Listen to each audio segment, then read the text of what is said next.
Listo. Ok, muy buenas noches. Muchísimas gracias por la invitación. Compañeros, por favor. Gracias. Bueno, buenas noches, mi nombre es Yubley Sánchez. Primero que todo me gustaría agradecer la invitación a estas charlas de divulgación de Python y tecnologías. El título de lo que quiero compartir el día de hoy es creando nuestro propio fondo de inversiones. Realmente voy a hacer una pequeña introducción sobre Django y Vue.js. Es una aplicación bastante básica para mantener una gestión de pequeñas inversiones que uno pueda tener. Primero quiero hablar un poquito acerca de mí. Mi nombre es Yubley Sánchez, me gusta Python, soy pythonista de corazón, me gusta programar, adoro programar, me gusta aprender y crecer todos los días, no de tamaño porque ya me quedé así, pero me gusta crecer en conocimiento y compartir lo que pues voy aprendiendo. Soy ingeniera de sistemas, soy desarrolladora web, trabajo actualmente en LendingFront, que es una compañía pues, que tiene que ver con ese tema de las inversiones y de préstamos de capital. Me pueden encontrar en redes sociales, Facebook, WhatsApp, Telegram, a veces contesto, a veces no. Intento siempre contestar y responder cualquier duda, pues yo soy muy activa en las comunidades de programación y siempre doy mi número y mis contactos para que la gente me comunique cualquier duda que tengan. La verdad es que sí contesto, pero no contesto tan rápido porque pues tengo cosas que hacer. Primero que todo vamos a hablar sobre lo que es un fondo de inversión. Fondo de inversión lo traduce Wikipedia o alguna página en Google, que es en esencia un conjunto de valores de una canasta ensamblada por una empresa que se construye para hacer un vehículo de inversión. Buena definición, ¿no? Súper chévere. ¿Qué se entiende ahí? No sé. Pero básicamente los fondos de inversión son las herramientas o las oportunidades que nosotros tenemos para poder tener nuestros ahorritos que tenemos ahí, hacerlos producir, hacerlos trabajar, para que pues hay una licencia que es que mi dinero trabaje por mí. Lógicamente no vamos a llegar al punto de dejar de trabajar, o pues algunas personas sí son capaces de llegar a ese punto, pero pues hay un riesgo bastante alto y pues hay que ser una persona con buenos nervios para lograr hacerlo. Pero no hay unos riesgos tan altos en algunas otras oportunidades que tenemos. Tenemos oportunidades de invertir en negocios bastante fijos, pues no hay garantías de nada, en cualquier momento se toma la bolsa y pues ya no hay que hacer. Pero digamos, por ejemplo, si hay una proyección, o sea, el tema siempre va cuando estamos hablando de las acciones, pero pues no solamente está ese vehículo de inversión. Tenemos la inversión en vivienda, tenemos la inversión en educación, tenemos la inversión en acciones, en pues diferentes tipos de capital. Digamos, por ejemplo, en el sentido que teóricamente todos ustedes están invirtiendo en pesos colombianos, ¿sí? Están ganando dinero, bueno, la mayoría no. Estamos ganando en pesos colombianos y gastando en pesos colombianos. Pero ¿qué pasaría si el día de mañana yo digo, bueno, pues vamos a pasarnos a dólares? Y entonces, ¿qué pasó hace unos años? Los dólares subió como el triple. Bueno, un poquitico menos de un tercio de lo que valía. Antes el dólar valía 2.000 y luego vale 3.000. Entonces, si hubiéramos estado trabajando en este tema de dólares, nuestro ingreso hubiera pues aumentado.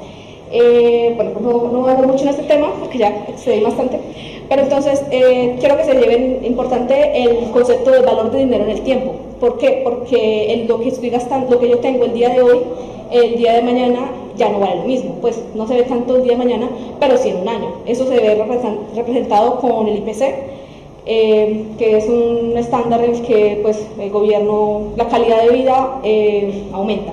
Entonces, si antes yo podía comprar la leche a 1.800, ahora me vale 2.000 o 2.300. Entonces, la capacidad de valor adquisitivo que tiene mi moneda pues se va evaluando con el tiempo. Dejemos hacer. Vamos a hablar ahora de lo que es el proyecto que les quiero presentar, que es con las tecnologías de Python, Django y Vue.js. Cuando digo Python Django estoy hablando de lo mismo que es el backend. Django es un framework de desarrollo web escrito en Python muy cómodo, es el framework más popular de Python porque tiene una comunidad muy grande, está muy fácil de hacer las cosas y está muy chévere todo. Fácil de desarrollar y tiene un diseño limpio. Bueno, ¿cómo funciona el Django? Django trabaja con el patrón de diseño modelo vista controlador, pues algo muy parecido, realmente es modelo vista template. ¿Quiénes de aquí son desarrolladores? ¿Saben desarrollo web? Súper, tenemos full stack. ¿Quiénes han programado alguna vez? ¿Todos son programadores? Cool. Sí, entonces ya porque la verdad no conozco. Listo. Entonces, para los que no han desarrollado alguna vez en web, los invito a que aprendan, es algo hermoso, es una experiencia increíble saber sacar tu propio servidor. Para los que ya han programado antes, aguántense en esto, no mentira, vamos a hacer un recorderis de cómo funciona el modelo vista controlador. Entonces tenemos programas específicos para hacer cosas específicas, ¿sí? Bueno, primero digamos que es ¿qué es el patrón de diseño modelo vista controlador? El modelo vista controlador es un patrón de diseño que tenemos para resolver un problema típico. Digamos que si tú quieres hacer tu propio sitio web a las patadas, lo puedes hacer fácilmente. No va a ser fácilmente. ¿Por qué? Porque siempre te vas a encontrar con muchos problemas. Algunos problemas que ya fueron resueltos por unas personas que dijeron esto se puede solucionar de esta forma. Y lo vamos a construir y lo vamos a estandarizar según el ecosistema de la comunidad o según los planteamientos de las personas que dijeron así se va a hacer, y lo hicieron y así es como se formaron el framework básicamente. Ahora, para patrón de diseño, modelo vista controlador, básicamente ponen las responsabilidades específicas para cosas específicas. Entonces, los modelos solamente se van a encargar de la persistencia, las vistas solamente se van a preocupar del renderizado y los controladores solamente se van a preocupar en comunicarse los dos, no mentira, en procesar esa información y tener la lógica del negocio. Ahora Django dice, bueno, está chévere ese patrón de diseño, está muy cool, pero vamos a hacer lo que yo quiera. Y cuando digo lo que yo quiera es vamos a trabajarlo con modelos vistas templates, ¿por qué no? Entonces ellos dicen, los modelos, vamos modelos, las vistas ya no son vistas, ahora son templates, y los controladores, los templates ahora son las vistas, y las vistas ahora son los controladores. Es un poquito enredado en el momento de entenderlo, pero ya cuando uno empieza a trabajarlo, pues es desde el día a día súper sencillo que la vista va a ser el controlador realmente. Y el template se va a encargar de renderizar HTML. Vistas, template, controladores, ¿de qué me estás hablando? Bueno, ¿cómo funciona ya?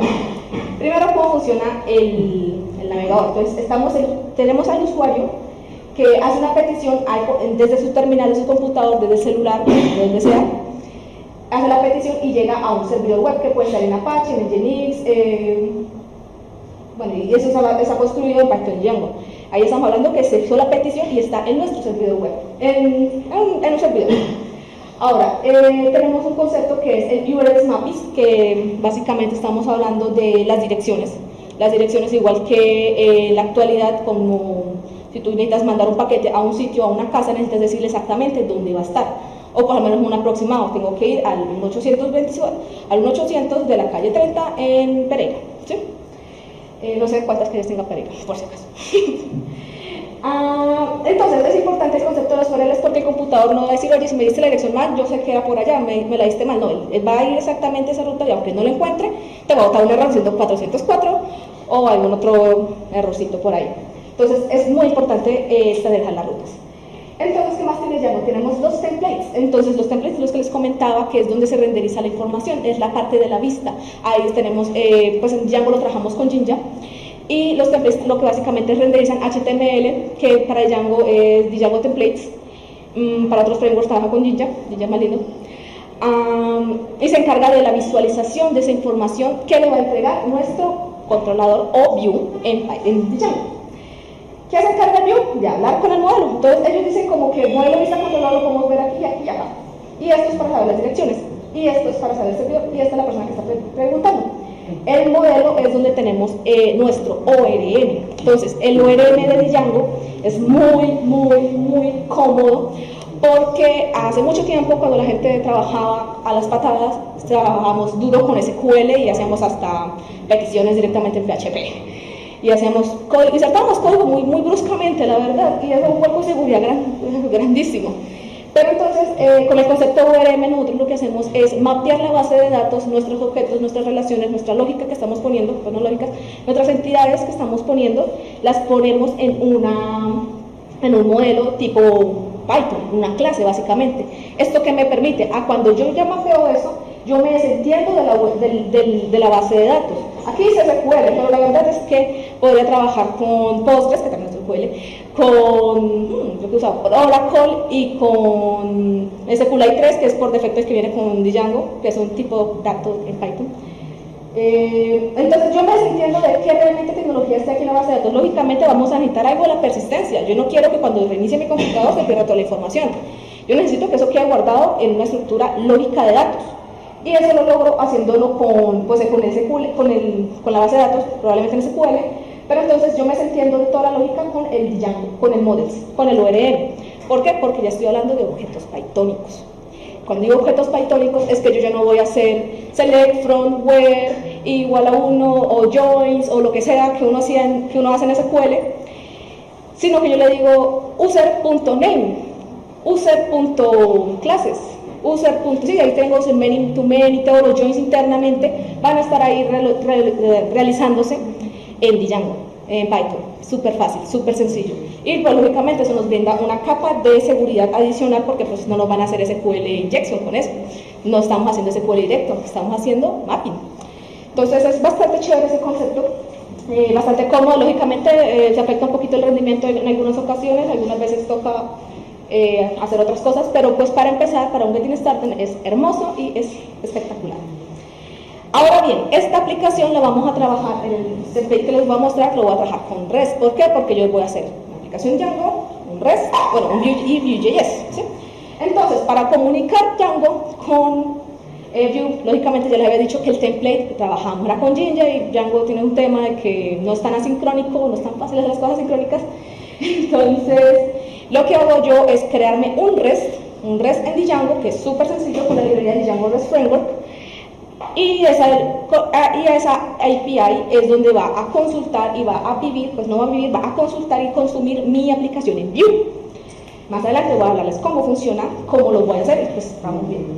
Vamos a ver qué es REST. Entonces, quiero que se lleven de REST tres conceptos súper importantes. Bueno, primero que todo, ¿qué es la transferencia de estado representacional? Sin estado, realmente. ¿Qué es importante de REST? HTTP, URIs y hipermedia.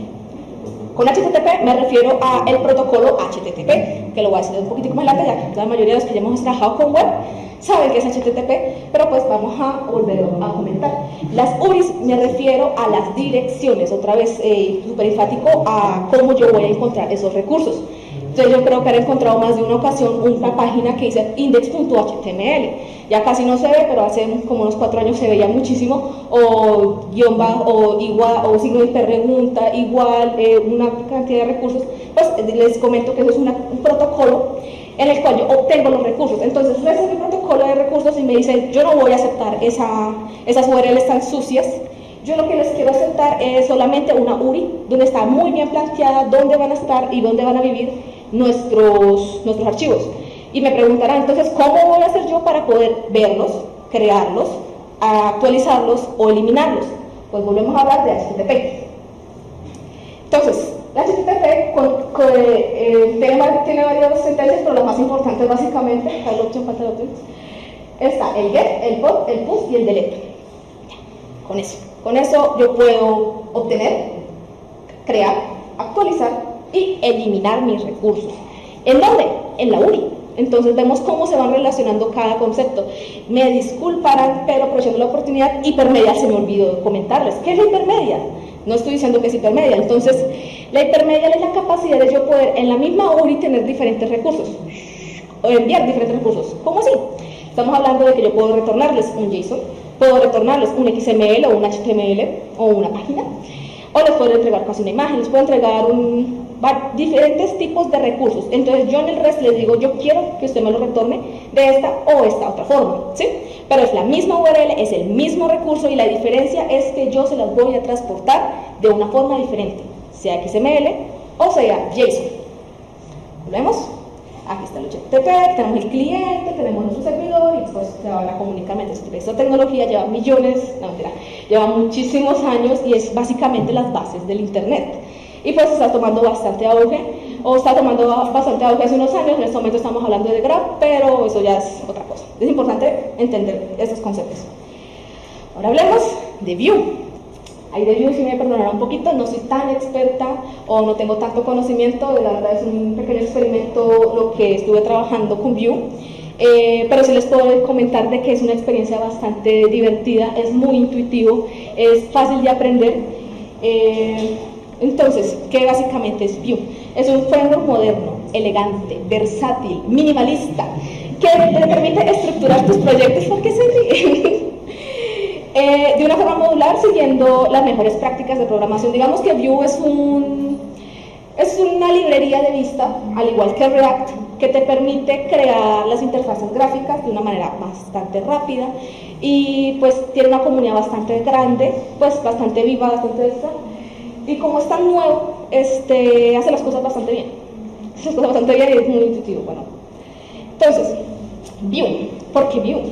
Entonces, es muy fácil de aprender. Digamos que la curva de aprendizaje de otras librerías como lo son React o Angular son un poco más difíciles, más duras, y en Angular son muy difíciles, la verdad. Pero todo se puede, con mucho esfuerzo y mucha dedicación, mucha constancia, se puede sacar muy buenos proyectos. Entonces ayuda a unos muy buenos resultados por un tiempo no tan extensivo.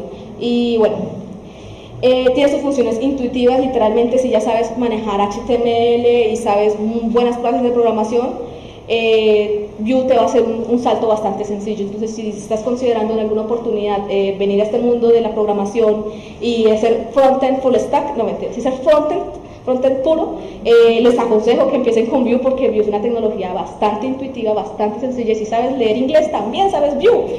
Entonces, y bueno, lógicamente tenemos un ecosistema bastante grande, muy variado, la comunidad es muy activa, y al cada rato están publicando cosas, están actualizando documentación, hay muchos tutoriales. De hecho, mañana hay una charla de Vue.js. Entonces, si quedan iniciados con esta conversación, los invito cordialmente a que vayan. Yo también voy a ir, por si acaso.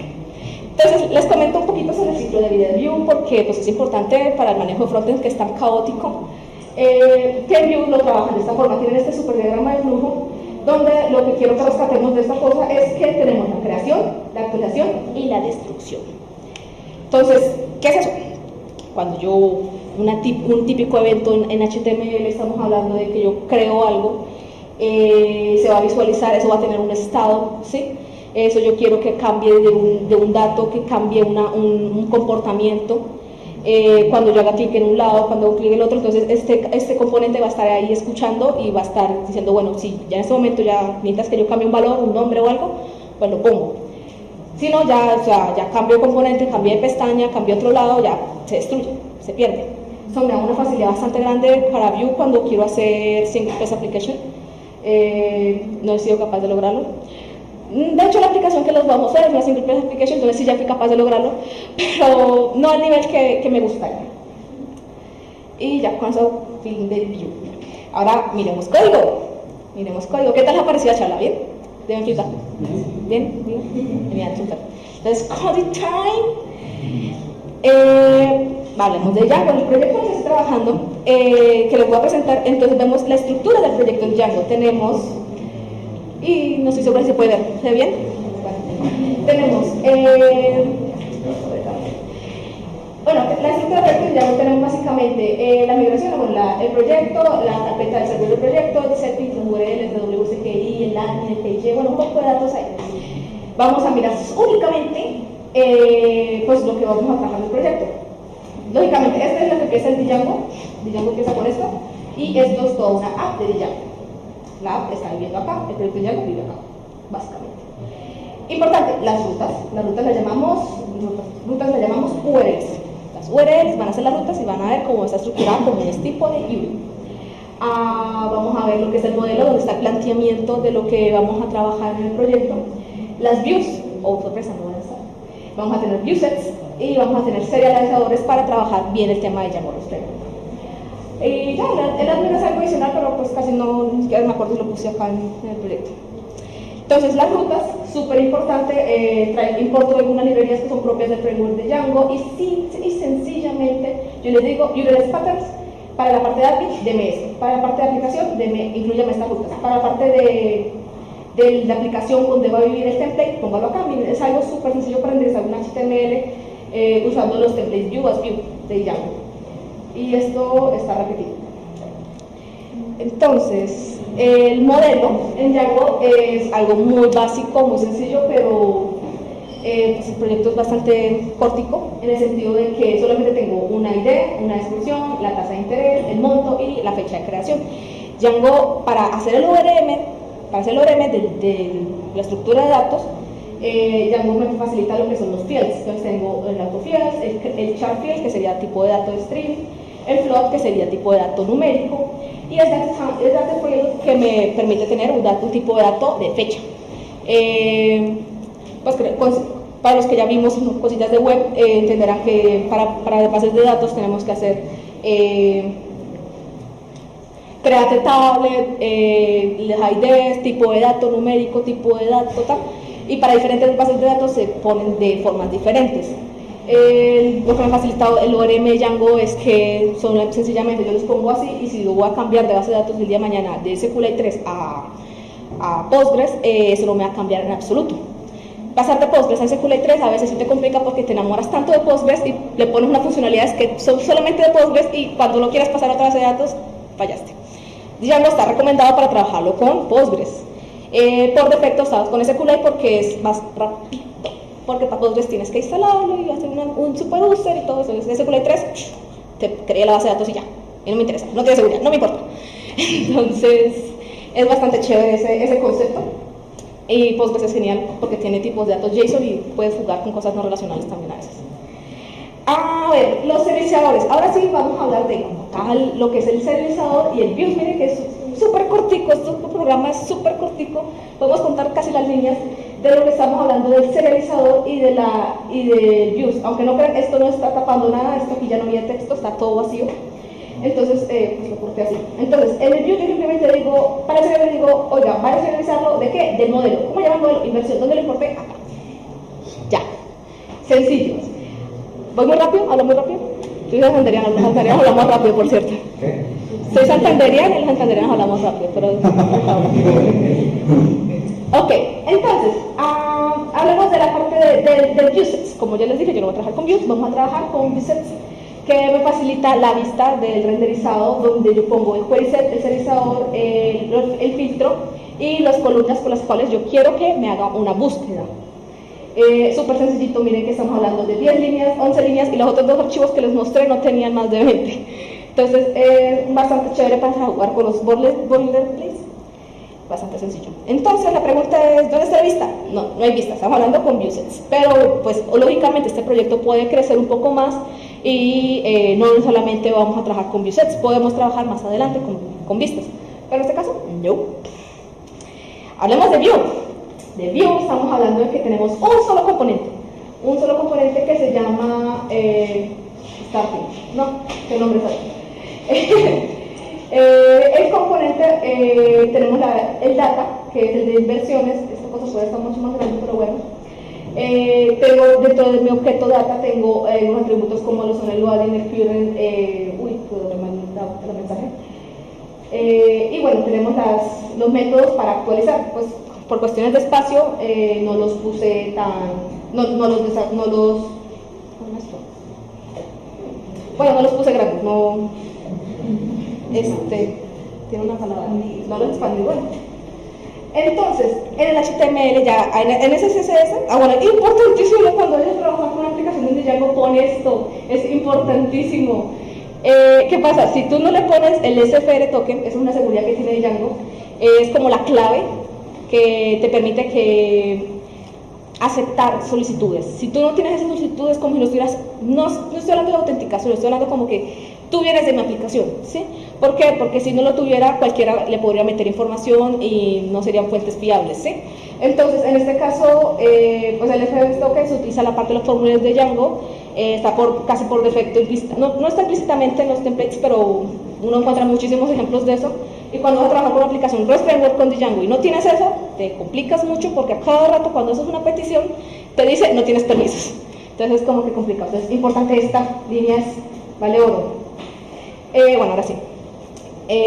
La aplicación en Vue es súper simple. Miren, simplemente estoy diciendo con una clase before, que es el before es, como el nombre indica, es un for, que es un ciclo donde vamos a iterar los elementos de inversiones. Entonces, for inversion, in inversion, renderice esto. Inversion.dj, inversion.description.monto.interés.creación, y ponga esos métodos que pues estaban definidos en el HTML. Y ya. Eso es el HTML, no tiene mucho más. Bueno, más abajo le corté los modales donde yo tengo la sección de editar y de crear, pero es igualito, o sea, yo lo llamo y le digo, este es el modelo de esta estructura, y así se va actualizando cada vez. Vamos al ejemplo de cómo funciona esto.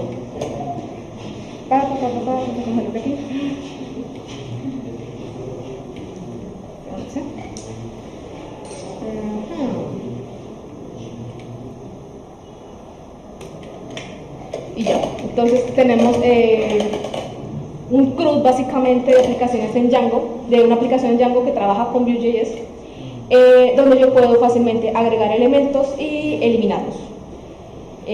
Puedo buscar también por ellos. Entonces tenemos la parte sencillita, que es la descripción, el monto, la tasa de interés y la fecha de creación. ¿Con qué objetivo estoy guardando esto? Son datos. ¿Necesito algo más? Pues sí, claro, más adelante, en un futuro, si tuviera un poquito más de tiempo, podríamos decir, bueno, entonces ya tengo la fecha de creación, tengo la fecha actual, puedo hacer una función, ya sea en Python, JavaScript o lo que yo quisiera, para decir cuánta es la rentabilidad de esta inversión que acabé de crear en este ejemplo. Entonces, digamos, por ejemplo, si yo le digo, vamos a crear una inversión, entonces yo quiero, no sé, comprar una casa. La casa me vale, no sé, 100 millones de pesos. 1, 2, 3, 4. Pues las tasas de rentabilidad de la casa son interesantes porque esas no se evalúan. Digamos, por ejemplo, si tú compras un carro, el carro cuando sale el concesionario ya perdió mucho dinero. Entonces no estás invirtiendo realmente, pero lo estás usando. Lo que pasa cuando tú inviertes en una vivienda es que cuando inviertes en vivienda tú tienes la capacidad de, a medida que va creciendo la evaluación del sector, entonces la vivienda va ganando más, pues no va ganando, o sea, tú lo podrías vender, solamente que es un concepto un poco diferente porque la gente normalmente piensa que uno no vende las casas, o no es tan sencillo, pero la verdad es que es una muy buena inversión y son bastante rentables, no pierdes tanto dinero como cuando pierdes comprando otras cosas. Bueno, lo guardo, las puedo evitar esta inversión que hice en oro, puedo decirle que metí mal la mano, entonces será una tasa de interés del 5%, puedo eliminar esta que hice en dólares, ¿sí?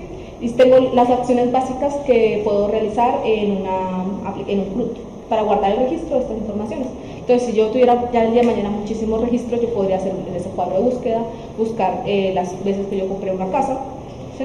Me hace el listado, te hace la búsqueda súper sencillita, y todo esto está bajo el protocolo HTTP, no sé dónde está mi servidor, aquí está, donde yo en ningún momento recargué la página de Django, porque Django, para los que hemos tenido la oportunidad de trabajar con él, cada vez que tú llenas un formulario te renderiza otra vez la página. Entonces esto es una ventaja bastante grande con esta alternativa que estoy proponiendo, que es el REST por un lado y el Vue. ¿Sí? No es necesario usar solamente REST, perfectamente podrías crear un solo endpoint para poner ese recurso y llamarlo mediante JavaScript con una función en jQuery si quieres esa solicitud.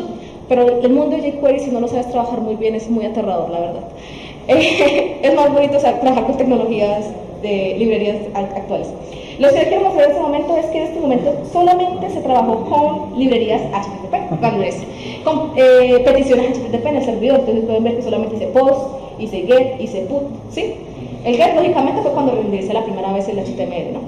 Y de adelante todo el tiempo fueron peticiones de protocolo HTTP diciéndole vamos a crear con un post, vamos a actualizarlo con un put, vamos a volverlo a, cuando voy a hacer el formulario pues vuelvo a obtenerlo.